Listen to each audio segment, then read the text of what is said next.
harta karun ekonomi untuk para penulis naskah di Indonesia.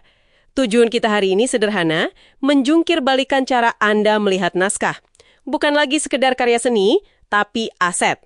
Kita akan lihat cara menembus benteng OTT sampai cara mengubah naskah lama di hard drive Anda jadi sumber pemasukan. Dan ini benar-benar mengubah cara mainnya kan?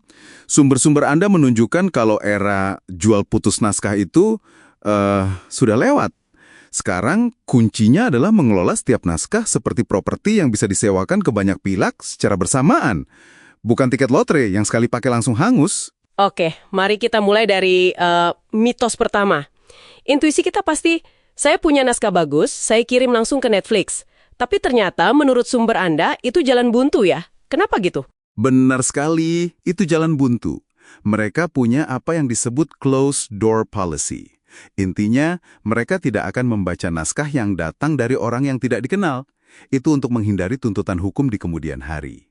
Jadi, satu-satunya pintu masuk di Indonesia ya lewat perantara. Perantara maksudnya? Rumah produksi besar, kayak Visinema, Miles Films, atau Base Entertainment.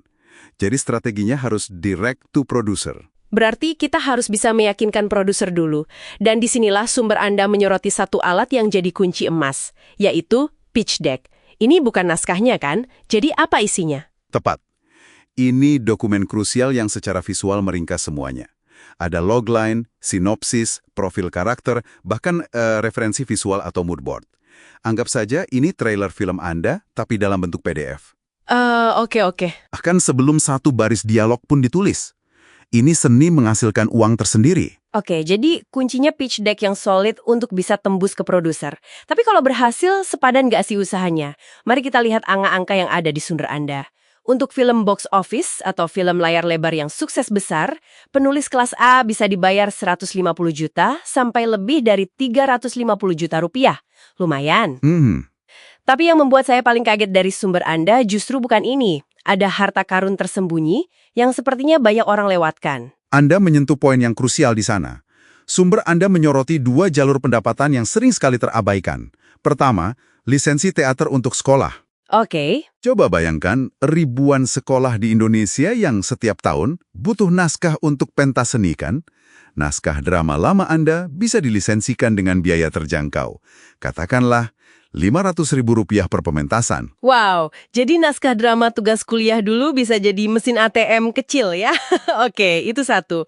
Yang kedua, katanya game changer? Betul. Yang kedua adalah dana Indonesiana.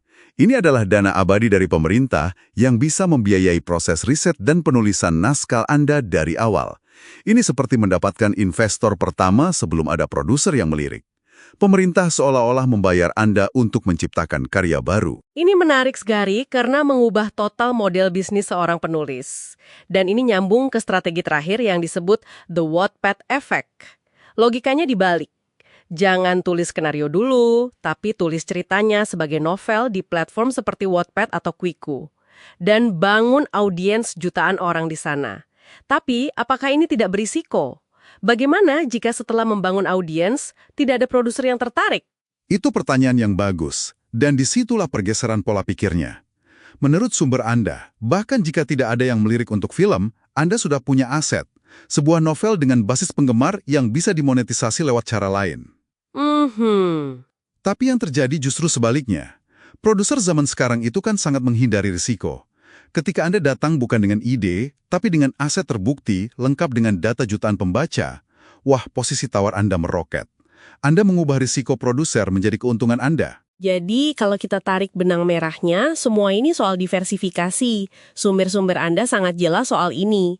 Karir menulis yang stabil secara finansial tidak lagi bergantung pada suatu proyek besar, tapi dibangun dari kombinasi proyek komersial, pemasukan pasif dari lisensi, hibah dari pemerintah, dan ya, membangun aset IP Anda sendiri di platform digital.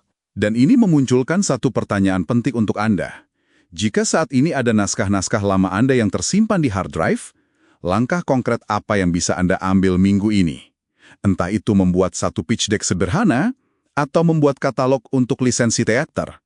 Untuk mengubah aset yang tidur itu menjadi sumber penghasilan potensial,